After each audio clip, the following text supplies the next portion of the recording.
Freaks, it's Monday, September 25th, 2023. Coming up on the program today, which celebrity corpse was sent to Norway? Plus, incels on YouTube agree. Women are useless except for dry humping and establishing villages. Submissive gay dogs invade Europe, and a skydiving decapitation.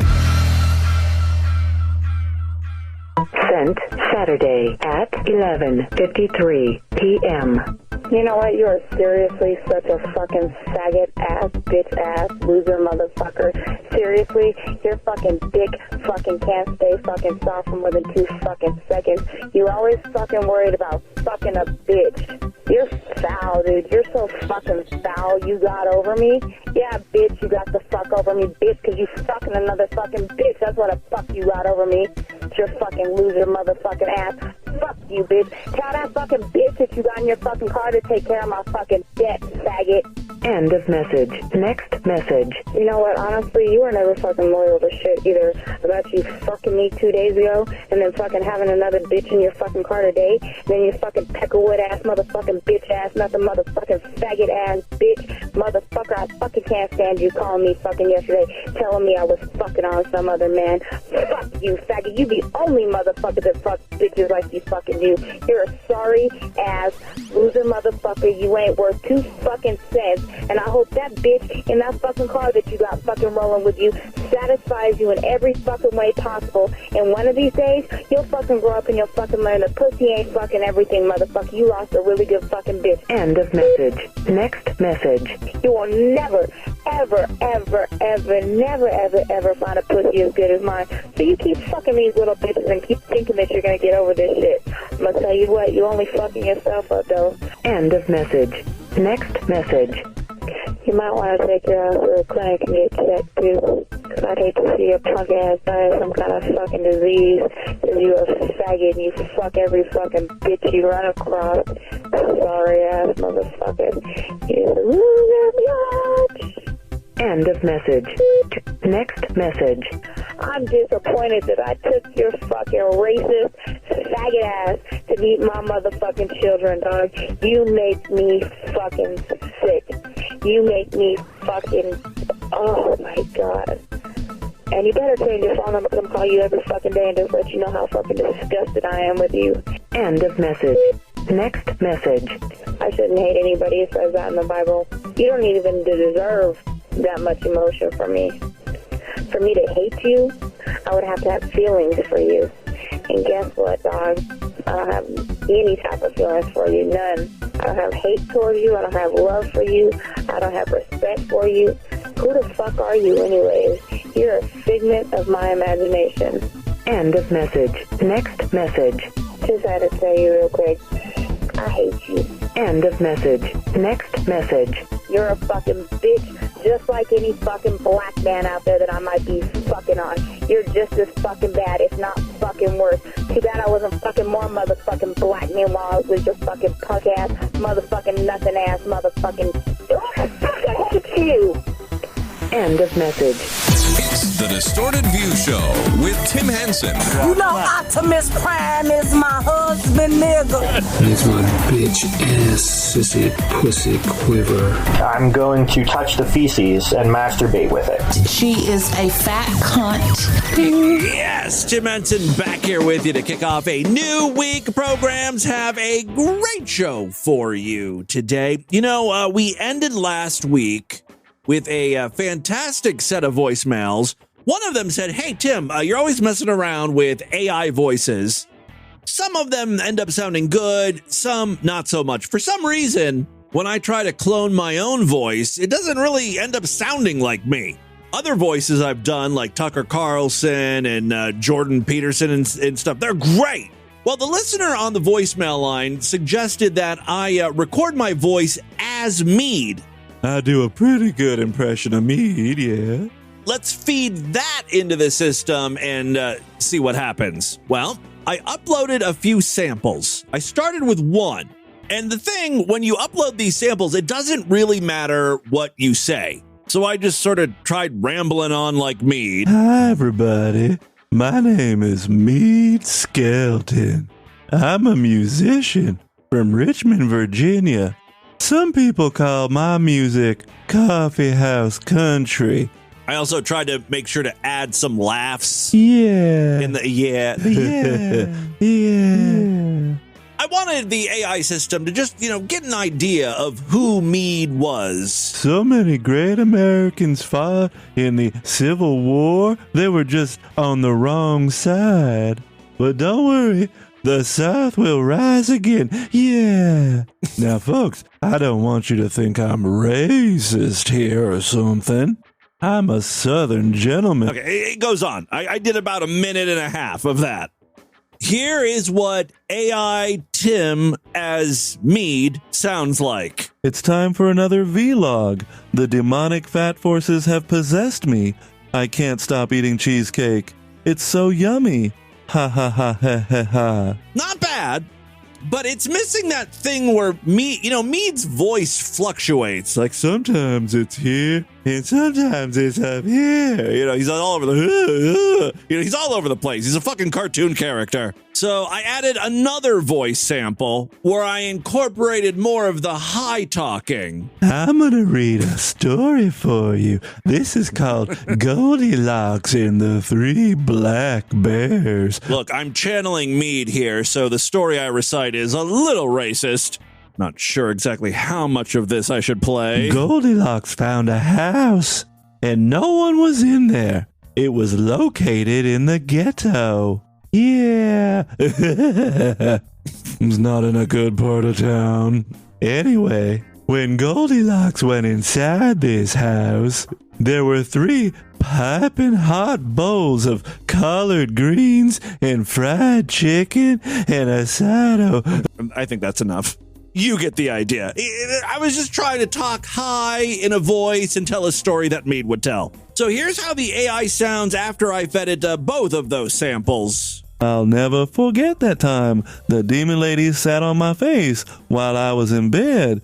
I could not move, and she plopped her pussy right over my mouth. I breathed so deep and smelled the stench of 1,000 corpses. Still, a cunt is a cunt. So, I lapped that dry snatch up real good. I don't know what the hell is happening here. I lapped that pussy up real good. No! Bad AI! There's some settings and stuff I can tweak that might make them sound a little better. Get your guesses in now for the Meade Skelton's dad's death pool. See, now this is good. Let me hear that again. Get your guesses in now for the Meade Skelton's dad's death pool. When will I murder him in cold blood? Take a stab at answering. Lol, ah ha ha ha ha ha yeah, ki ha flix dafle. Shista fierce of viska does a very bad job at laughing. Dufs de nud buff steffus just den. Okay, Meade turned French there for a second. I'll continue messing around with this and really refining AI Meade. But great suggestion from the voicemail line. Excuse me, Tim? Yes, Meade. How can I help you? You got any sweet tea? Mama thirsty. I don't have any sweet tea. Also, Mama? I've always wanted to explore my feminine side. You know, I have worn a girdle once, or 300 times. Oh, my God. Okay, well, I'm not sure how to respond to that. Take me, Tim. Take me now. What? Pin me against that old magnolia tree and stick your sweet D up my Confederate traitor scum shit chute. It's interesting that AI Meade has become self-aware before actual Meade becomes self-aware. Technology really is something. Ting. All right, let's move on. You know, I wouldn't consider Meade to be an incel per se. He certainly shares some incel qualities. Maybe quality isn't quite the right word. Attribute. One of those attributes is just being full of contradictions when it comes to women. They want a beautiful woman. They won't settle for standard, average-looking women. Their standards tend to be way too high, especially when you look at the incel themselves. Like, take our good friend Marshall Mathers here. Doesn't have a job, lives at home. He's growing out this insane Sasquatch beard. It looks utterly ridiculous and is quickly becoming very unkempt. Yet he posts hour-long video after hour-long video detailing what's wrong with women. In one of his newest videos, he just comes right out and says, I hate attractive women, even though that's the thing he wants. Hey everyone, it's the Black Pill Joker here, back to you today with another video. And today I just wanted to take the time to talk about the fact that I really fucking hate attractive women. Me too. I consider them competition. What's wrong, ladies? You afraid I'm gonna steal your man? And to be honest, I have. Because that's what I'm trying to do here. For a while. For many years of my life now. Okay.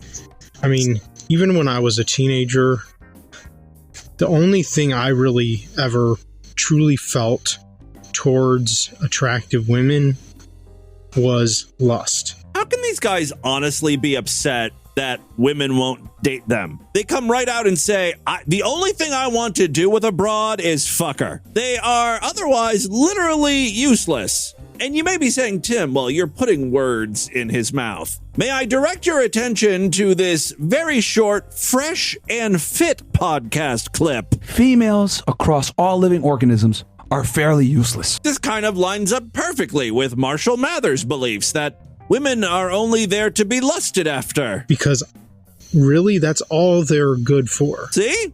Is to just simply lust after. And to just... I'm sorry, ladies. This must come as just devastating news to you. I don't even know why you're in school or working. You need to stop filling your head with these fantasies that you're like a human being. These are dangerous notions. You get a bunch of women together who believe this nonsense, boom, next thing you know, they're burning bras and bossing you around at the DMV. You know, because that's where a lot of them work. Desire and crave and wish to have and want sexually to please and pleasure you as a man, and hopefully, you know, make all your wildest dreams and sick, twisted fantasies and pleasures come true and become a reality. Sound good, ladies? Call Marshall Mathers today. At least he'll make all of your twisted desires come true. At least that's what I certainly hoped for and wanted and wished to have and craved when I was a teenager. And of course, I still do now as an adult. And it's even much worse now. He goes on to say he wanted a girlfriend when he was a teenager. Even if he couldn't have sex, he could do other stuff with her that might calm his ass down. Even if I didn't have sex with her, I mean, I still could have, you know, over a period of time, lost and maybe, you know, released a lot of my sexual frustration and pent up tension and whatnot by aggressively making out with her and, you know, eating her out and holding her hand and being able to hug her and cuddle with her like crazy. And like, this is totally spoken like someone who has never had sex or the possibility of sex, because I guarantee you what happens is you're never just when you got a naked girl that you're aggressively, his words, not mine, aggressively making out with and rubbing your naked bodies together, that at some point you're not going to be satisfied with that. You're going to be like, come on, let me just stick it in you.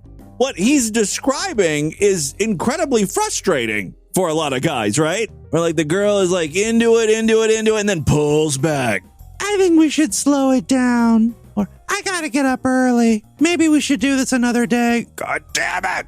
And, you know, I don't want to be rude here, but Marshall Mathers is a little cuckoo. I think he might be one of those people that fly off the handle when you know, the possibility of sex arises and then it's taken from him. Yeah, a murder is going to go down. Bitch is going to get bludgeoned. Now, the real reason why I bring this clip up is really to showcase something truly bizarre that has happened in the comment section. By the way, if you want to lose all hope for humanity, read the comments on this Incels videos. There are so many guys like him out there. 90% of the comments are very supportive. I honestly don't know what the hell's going on with guys. They're in some sort of crisis, and I don't know. I don't know what can be done, but there's a lot of incels out there. What I'm concerned most with, though, is a comment from Marshall Mathers himself. Someone commenting with the username Dishonest and Frank said, "What are your thoughts on someone being sexually tormented by their sister? Mine keeps dressing provocative around me on purpose." Like there's so much to unpack there. First of all, you know the sister is just living her life. She's not thinking twice about how she's dressed in front of her brother because she don't care. She's not dressing sexy for him. It's her fucking sibling. And then this guy makes it all about him. Like he's convinced she's doing this to torment him. Marshall Mathers, who goes by the name Black Pill Joker now, but I refuse to call him that. I like Marshall Mathers IV. He replied. He literally said that he has a sister too. He's dealing with the same problem, wanting to fuck his sister. He says, so do mine. Apparently he has multiple sisters. So do mine as well. And it torments me constantly. And then Dishonest and Frank replies, yeah, it's like they want it or something. This guy is just looking for the green light to sexually assault his sister. Incel YouTube and Incel TikTok, they're very scary places indeed. I'd advise you all to stay away. Let me do the dirty work. Speaking of incels, let's turn our attention back to that Fresh and Fit podcast. This is like the official podcast for incels. How dare you take the crown away from Distorted View Daily? I declare war! Recently, they were demonetized by YouTube, probably for airing things like I'm about to play for you. You heard just a few seconds of this. They continue on talking about women. Females across all living organisms are fairly useless. They don't do nothing. They don't do shit except for mate, bro. Yeah. God damn. Yeah. I mean, when you think about it, the female orgasm is not just a meme. It's useless. It is useless. Human females all the way to fucking lionesses. They're all whores. They like getting raped. That's the fucking conclusion, man. Oh my God, Jesus Christ. What the hell is this? They really need to learn the art of sound effects. Fire that sound drop, man. An air horn, Jesus. Okay. Well, find one. Every single animal, Myron. Every single female animal is a slut. Pretty much. Or useless. This is why it's so important to have a virgin wife. You know how quickly throughout history women who got their tribes raided, you know how quickly they move on to the next husband? They have to. Not move on like crying, ooh, like they're fucking the shit out the new husband. They're like totally adapting to the new environment. They completely adapt. It sounds like they're a superior mammal then. They're able to adapt so quickly to new environments? What is the difference from Nina fucking 100 men and chat and everyone watching this being with one girl who's had only one body? That means when you marry her, some dude, one man on earth, busted a load into your everything. The woman you're marrying. So whether it's 100 bodies or one, it has to be zero. It's you know what I mean? All right, ladies, if you've had a load in you, even one, you're ruined. Why don't you just kill yourself? And that is a proper sound drop. Let's not get carried away now. Real quick, before we get into the news, over the nearly 20 years of this podcast, we've had fun with those Kasem outtakes. Some of you younger listeners probably don't even know who Kasem is. He used to be this radio DJ. He would host these national shows that would air on a bunch of radio stations. It'd be like a countdown show, like the top 40 songs of the week, and he would count them down. Coming in at number 38, Matchbox 20, 3 a.m. Lead singer Rob Thomas said, this song is about his mom's meth addiction. You know, like whatever. He would tell like a little backstory about the song or whatever, and then play the music.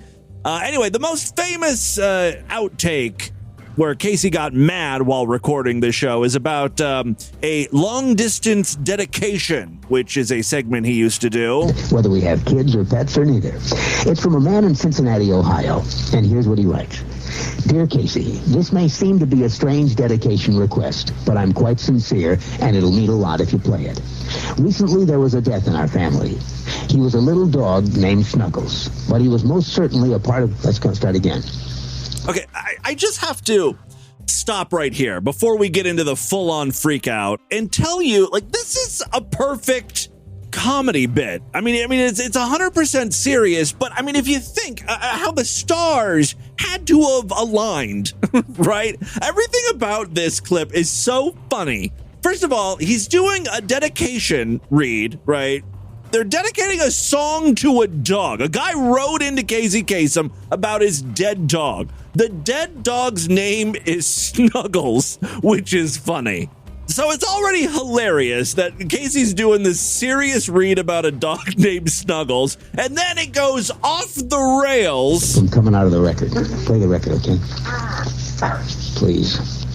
Right, he's getting angrier and angrier. Come on, play the record, please. See, when you come out of those up-tempo goddamn numbers, man, it's impossible to make those transitions. And then you got to go into somebody dying.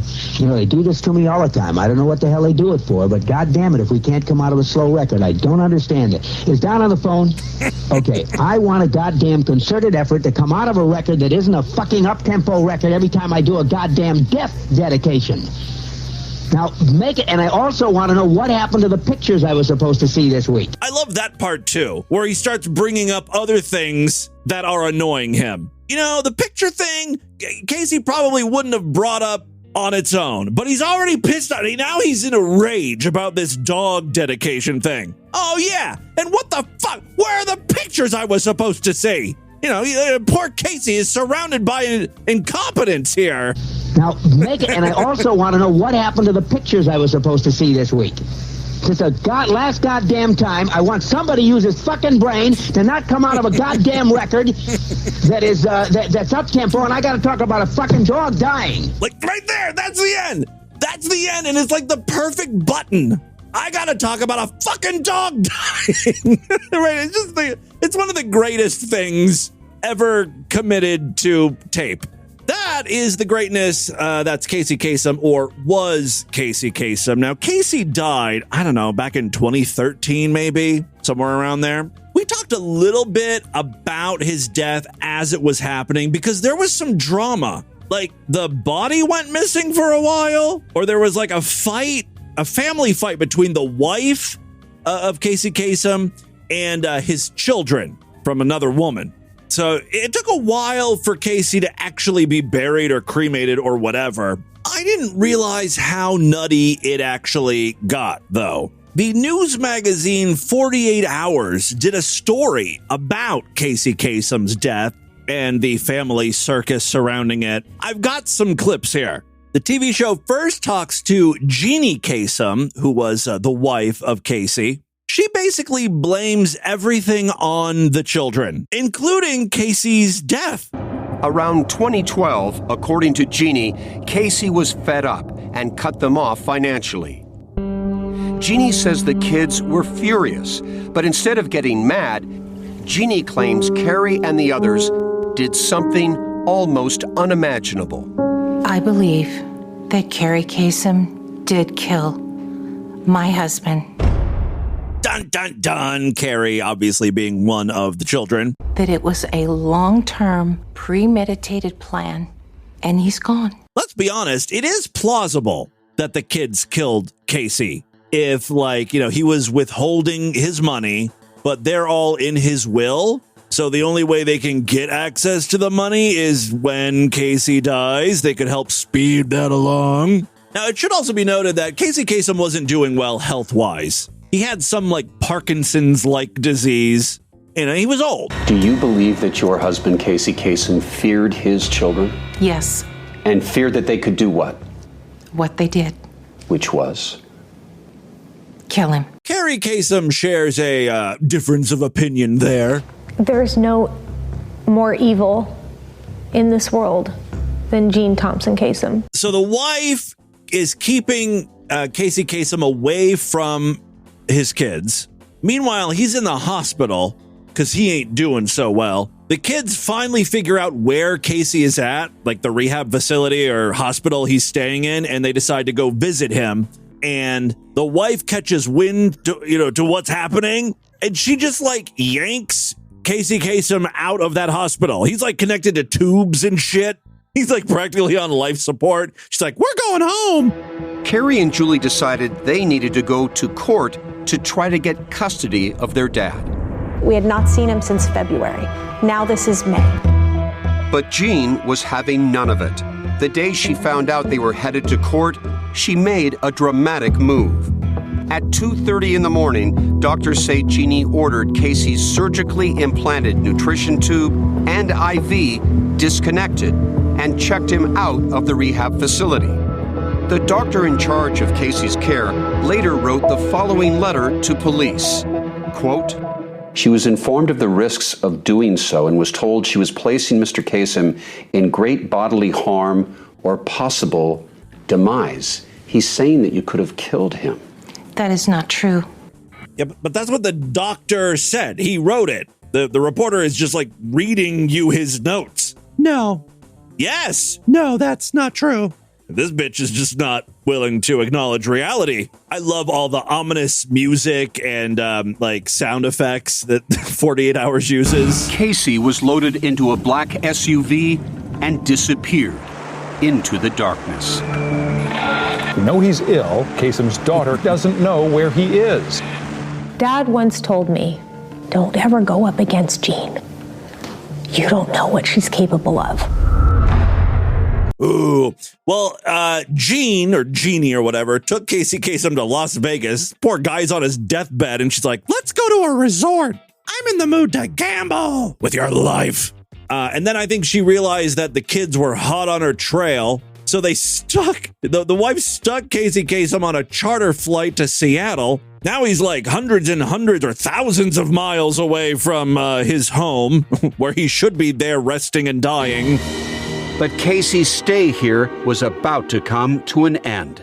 Carrie won a new court order. Carrie, again, is the daughter. She was coming from L.A. to get Casey and take him to a hospital. And things were about to get weird. In the honor of King David. Very weird. That was Jeannie, the wife, talking about King David. Weird. Throwing bricks or meat or something. In the honor of King David. Very weird.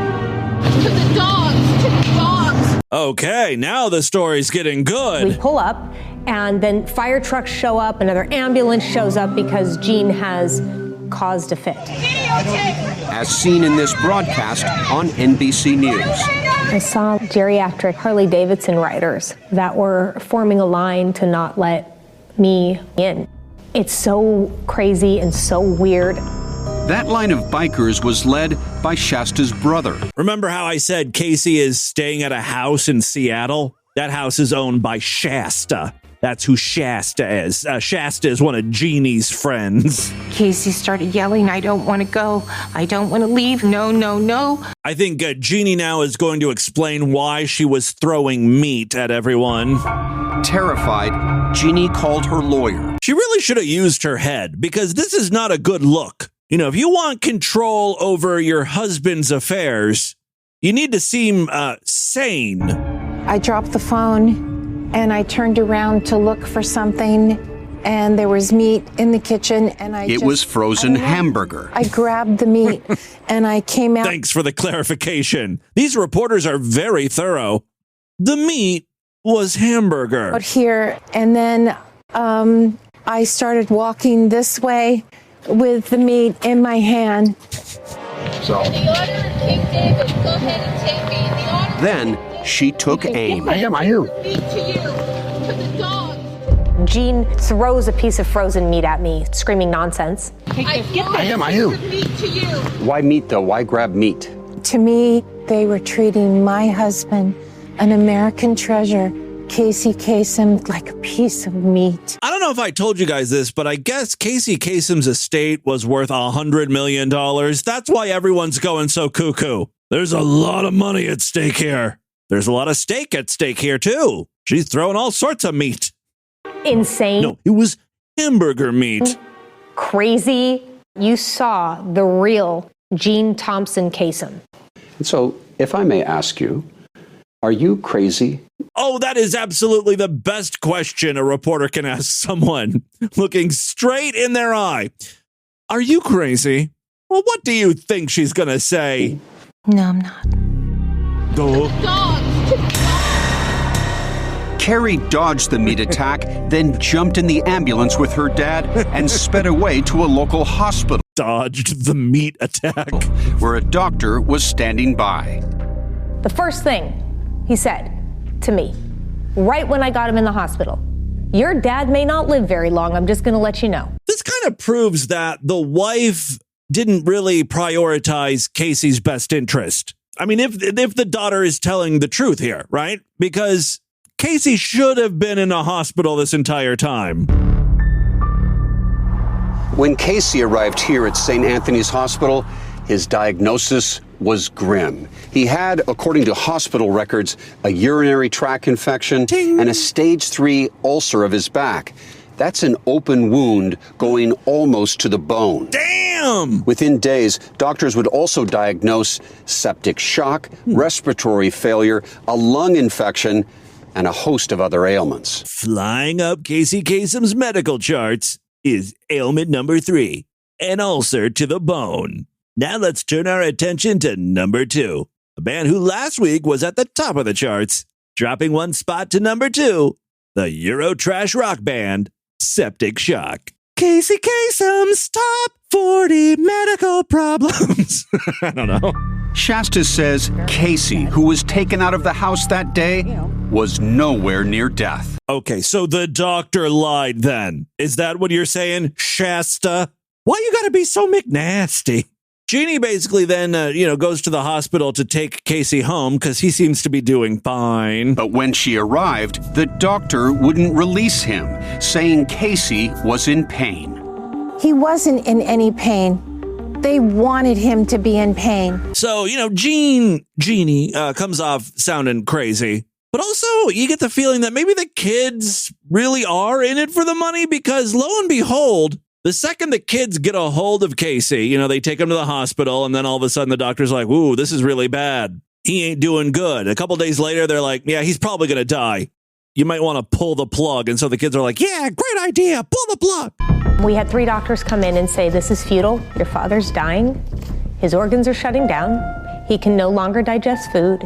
I mean, just a few days ago, he was in Seattle sitting upright. There was even like a wellness check done on him. And the cops were like, yeah, he was talking. Carrie and her siblings now faced a wrenching decision. Oh, I know exactly what they decided. Pull the plug! Pull the plug! They say they followed a doctor's recommendation to stop Casey's hydration and nutrition. Yeah, let's starve the asshole. No more water, no more food. That should finish the job for Casey. Of course he's going to die. So several days later, he did pass away. Everyone was there. Well, almost everyone. We were all surrounding him on the bed with our hands on him. Every single one of us was touching him. My hand was around his neck, whispering to him, go to the light, go to sleep. What is your ATM PIN number before you go? As he took his last breath. We were all there, all of us. And who was missing? His wife and Liberty. Liberty is the daughter of Casey Kasem and Crazy Pants over here, Gira, whatever her name is. It was 100% their choice not to be there. This court order says you can visit him at any time. No one can stop you. And what Carrie is saying is that you chose not to see Casey anymore in the hospital. That's not true. No, that's a lie too. Even though, again, you've got the paper in front of you that you're reading. That is not true at all. We were afraid to go to the hospital. See, when she says shit like that, that's not believable. She's like, going to hospitals, unhooking his IV, putting him on charter planes, flying them all over the U.S., throwing frozen meat at the kids. You don't strike me as the type of woman who's afraid.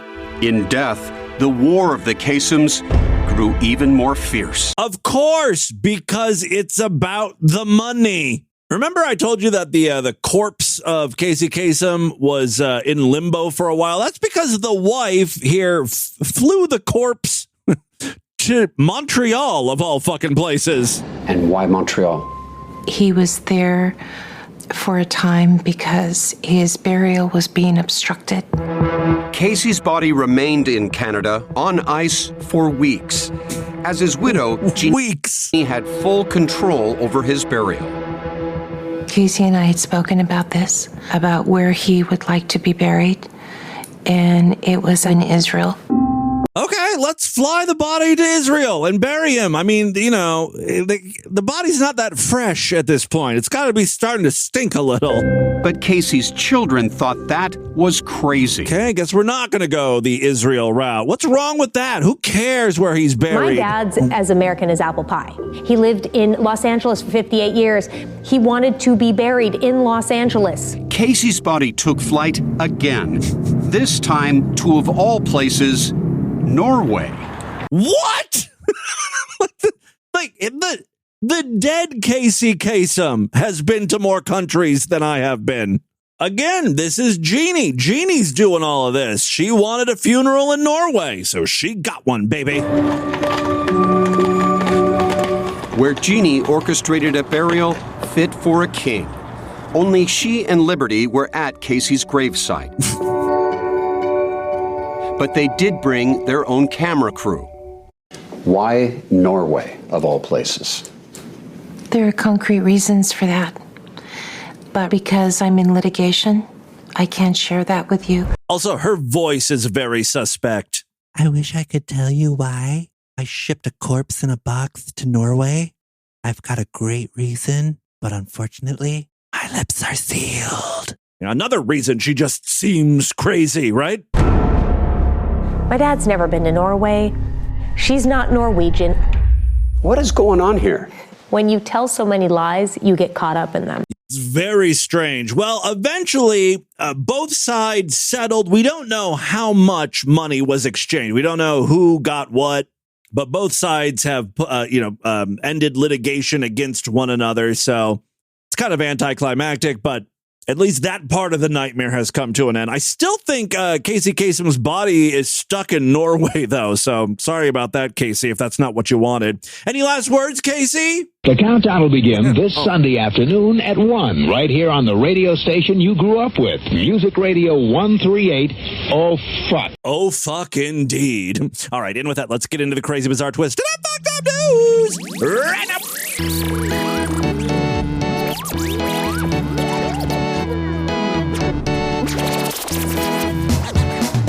If you enjoy Distorted View Daily, consider signing up for the Sideshow. That's DV's member site where you gain full access to the entire archive of programs. More importantly, every week I do brand new exclusive shows just for paying freaks, typically 2 times a week. Tomorrow's episode is going to be Sideshow exclusive, and we'll do another one on Thursday. It's a great time to sign up. Membership's very inexpensive, only $6.99 a month.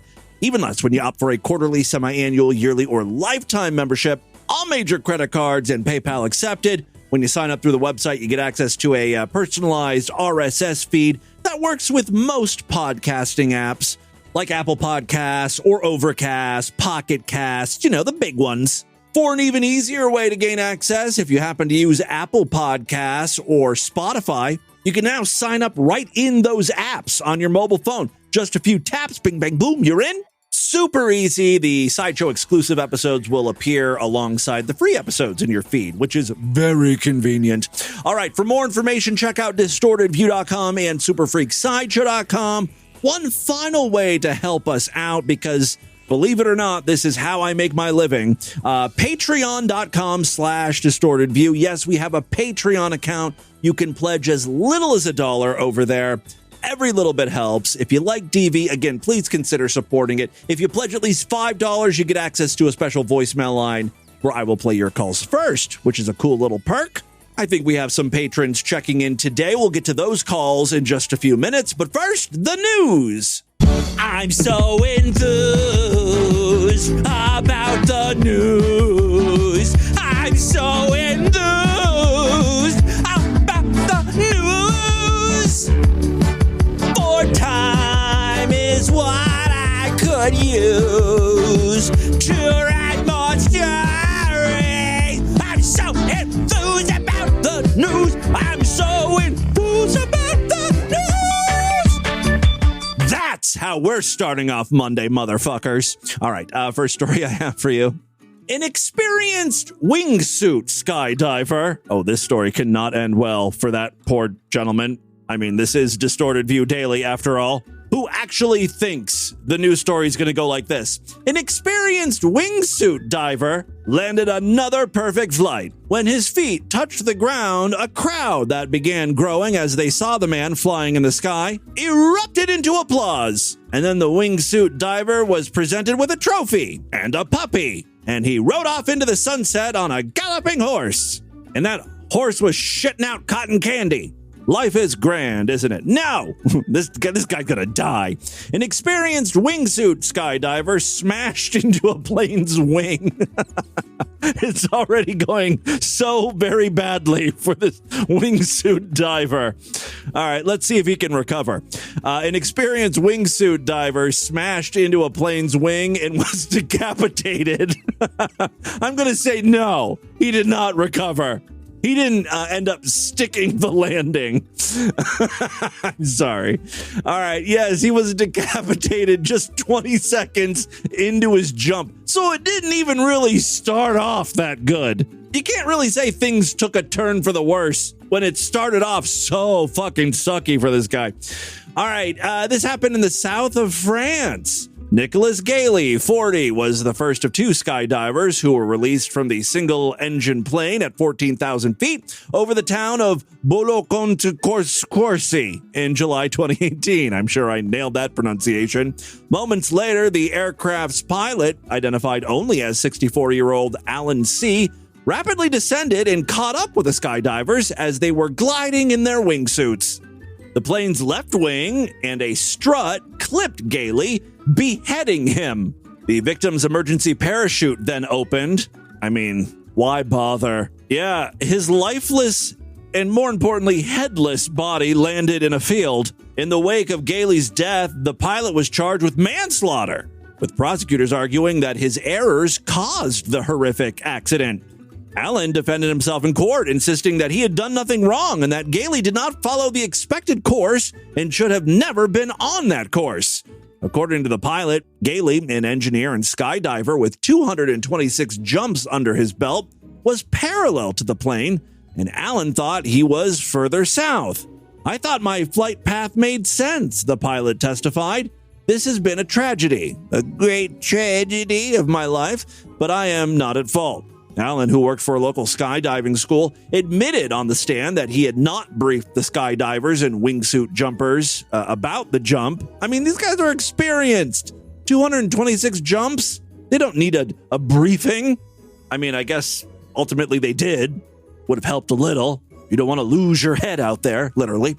He lost track of the wingsuit jumpers and assumed he was clear of them, even though he acknowledged that they don't descend much and can be in conflict with the aircraft, as was the case on that fateful day. It also emerged during the trial that the 64-year-old aviator was flying with an invalid license after he violated some restrictions stemming from an unspecified medical condition. Oh, that does not bode well for you, sir. Prosecutor Gene Regagunin, boy, having a tough time with those names, argued that Gailey was the only one who obeyed the rules without negligence on the day of that ill-fated jump.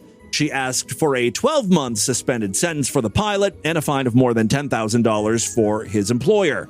The verdict in the manslaughter trial is due in November.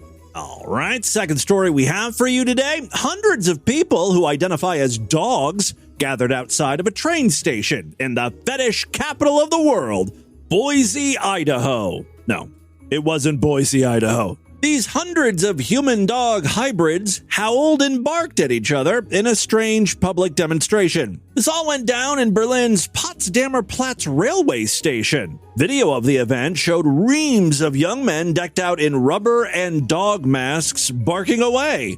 Reports that the gathering was for people who identify as dogs is only partly true, as it occurred during Folsom Europe, an annual BDSM and leather subculture street fair, which attracts gay men who are into various fetishes. Awesome! Another news story that paints gay people in a positive light. This will not at all freak out normal straight people. Many of the gay dogs were encouraging children to pet them. What? It's only a matter of time before straight people just start hunting gay people down, like taking a, kill on sight approach. No, I'm sure that these gay dogs were not telling children to pet them. Oh, I hope they weren't. Anyway, this particular fetish is called pup play, and these individuals, mostly young, are cosplaying. Most do not believe they are dogs. That most, not all. There are a few really deranged freaks out there. Most people, though, are just wearing fetish costumes. According to SDLGBTN, oh no, have we added more letters to this fucking acronym? SDLGBTNQIA+. No, SDLGBTN is a lesbian, gay, trans, and bisexual news site. All right. The term pup, according to them, is commonly used within the gay community to describe a young, submissive man who is willing to be trained and molded into the perfect partner. Well, if that's what that means, then yeah, I'm looking for a pup too. I'll put up with him wearing a rubber mask as long as he's completely submissive and will let me mold him. Yeah, go for it. All right, this year's edition of Folsom Europe ran from September 6th to September 10th. The final day included segments such as puppy games by Pups and Dogs Berlin Brandenburg, whatever that is, and a fetish boat ride. Trans species people do not feel or identify as human beings, but instead as specific animals or mythological beings. The most common creatures are dogs, cats, horses, birds, unicorns, dragons, elves, and even angels. One man who saw the video on X, formerly known as Twitter, wrote, "I know better than to be surprised anymore, but come on." Another penned jokingly, "If they can get arrested, do they go to the pound?" "Would they chase a cat? Someone should check that out next time they gather," wrote another not funny person. "Soon they'll be letting them compete at dog shows and giving them a medal for being so brave. You think I'm kidding, ... Some, though, were supportive of people exploring their fetishes in a non-harmful way. As one man wrote, "So people gather and cosplay as dogs. I don't see an issue here. To be honest, there is much weirder stuff to worry about." Toko, a man from Japan, hit the headlines when he bought a $15,000 collie costume so he could live life as a dog. Quote, "I became a rough collie because I wanted to be an animal," he said. "I rarely tell my friends because I'm afraid they will think I'm weird. My friends and family seemed very surprised to learn that I became an animal." Here's just a little bit of the audio from the video that's been circulating. That's the sound of hundreds of human dogs. Submissive, horny, gay dogs. There must have been so much ass sniffing going on there. All right, final story we have for you today. An elderly woman who was discharged from the hospital on morphine was taken back to the wrong home and then laid down in the wrong bed. Joyce Wright, 83, was incorrectly discharged from Pilgrim Hospital in Boston after a hip operation and taken to a house 40 miles away from where she actually lived. Hospital workers opened a key safe intended for another patient's discharge, then left her in their bed. Her son, Andy, 55, was like, "Where's Mom? She should have been home by now." "Andy, I have some troubling news for you. Your mom is unconscious, sleeping in a strange house 3 towns away." Yeah, her son, Andy, 55, did not know that she had been sent home and only found out when the relatives of the other patient found her the next morning. Andy said, "It was dark and my mom was on pain relief, on morphine, so obviously things were a bit confusing for her. She didn't quite realize where she was at that particular time, and obviously she was quite drowsy." He said it was absolutely shocking and feared something worse could have happened. "It's unbelievable. What if they gave my mom the wrong medication? I thought patients wear wristbands, so this can't happen." Andy said he was very, very angry when he found out about the epic error and believed what happened was a result of the pressure that everybody is under. Oh, it's so stressful right now for everyone. Ambulance staff rushed to collect her from the home and then took her back to the hospital, and now she's well and in good spirits. She did say that the bed that she was laid down in was comfortable, so there's that. She was thought to have been mistaken for another female patient in the room next door who was also ready to go home. Now, I said at the top here that this took place in Boston, and apparently there's a Boston in the UK. So this did not happen in the United States. Something like that couldn't happen here. First of all, hospitals don't drive patients home here. When they kick you out, it's your responsibility to get a ride. Call an Uber or something. All right, a spokesman for the United Lincolnshire Hospital NHS Trust and East Midlands Ambulance Service, see, very European name there. We have spoken with both patients and their families to offer our heartfelt and sincere apologies. This clearly falls below the standard of care we want to deliver. A review is underway to ensure that it doesn't happen again. The trust has since launched an investigation into what happened. I wouldn't even bother. The old lady was like, this was fun. The bed was so comfortable and soft. It was like staying at a hotel. Is this what the kids call Airbnb? Yes, Nana. That old bitch was still out of it, high on morphine. Best night's sleep ever. I'm going to leave them a 5-star review. It's not Airbnb, Nana. Get with the fucking program. This was like negligence on the part of the hospital. You need to act all distraught about it so we can, start a lawsuit. Stop talking about how comfortable the bed was. The room was large and there was a TV in there. Shut up, old woman. All right, there you go. That, my friends, is your Distorted News for Monday. Let's do a couple voicemails and get the hell out of here. All right, guys, love to hear from you freaks, and there are many ways to contact the show at distortedview.com. I'm all over social media at DistortedView on Twitter and Instagram, facebook.com/DistortedViewShow. All right, we've got some patrons calling in. Yes, caller. Jagoo, Timmy. Jagoo. Quick toilet. So, in the Discord, we're having a really irrelevant, stupid conversation about enthused about the news. Oh, I just sang that song today. Not really a conversation, we're just referencing it.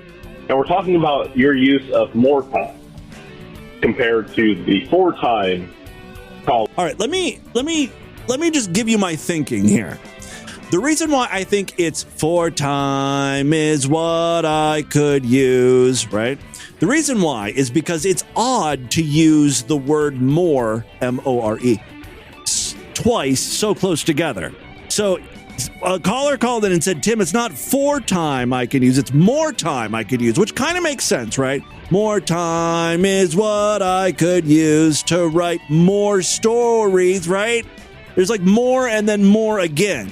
I don't like that. I don't like using words, the same words so close to one another. More time is what I could use to write more. No.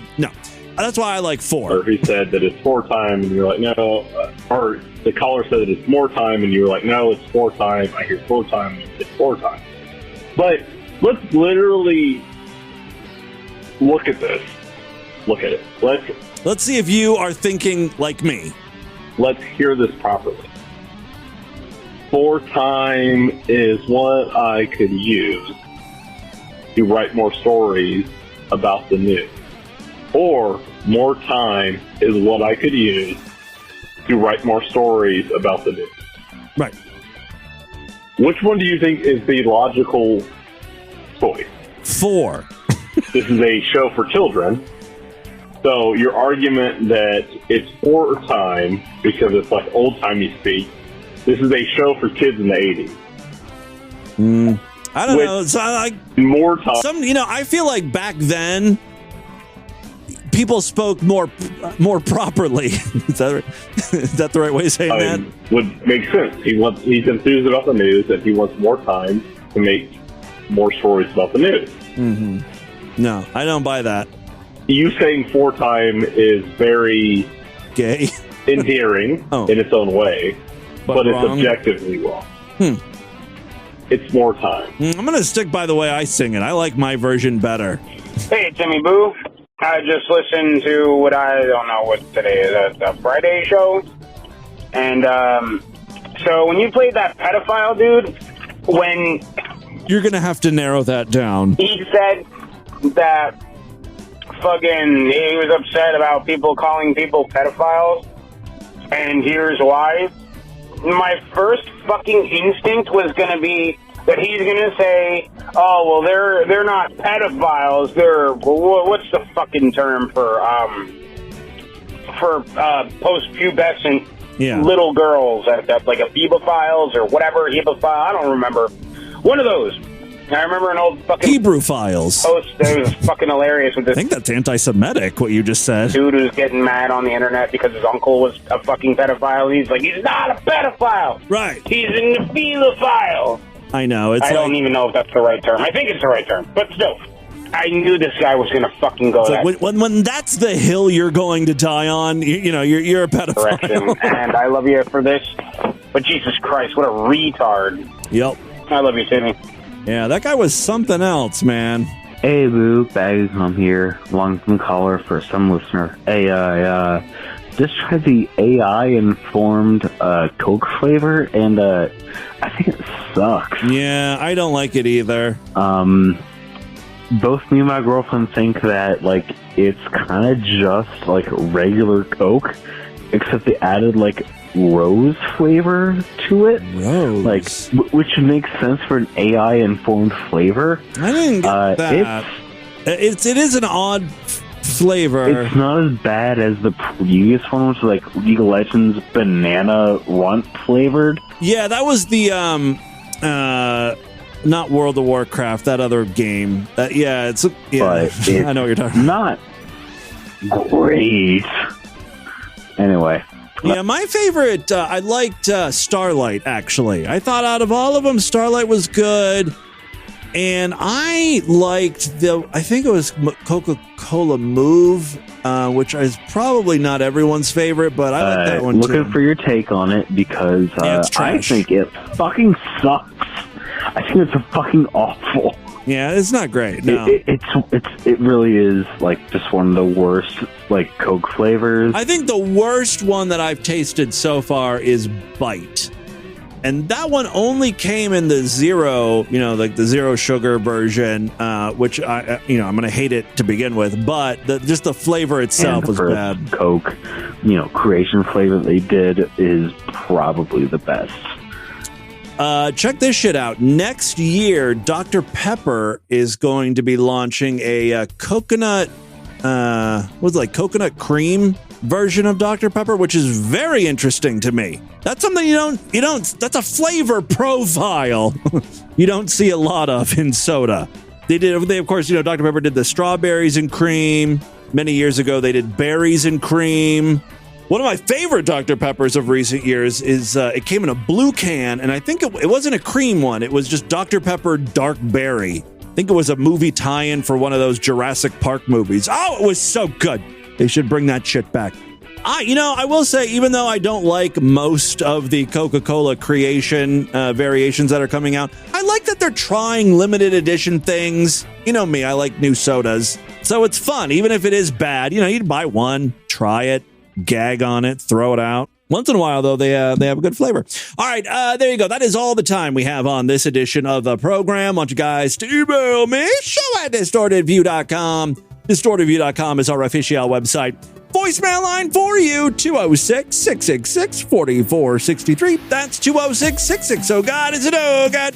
Pin me against that old magnolia tree and stick your sweet D up my Confederate traitor scum shit shoot. At the Distortion, STD. Tell all your friends about the program. Don't forget to give us a 5-star rating, a thumbs up, or like wherever you can rate and review podcasts. Tomorrow's episode is going to be Sideshow exclusive. The only way you can hear it is if you sign up.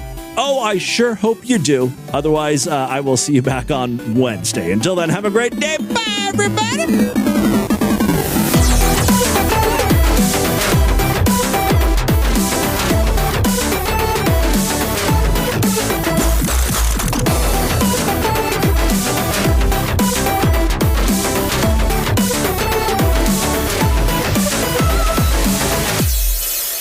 My doctor wants to dilate my asshole to the size of a fucking coconut. This has been another excellent podcast from the Scribe Media Group. Learn more at scribe.net.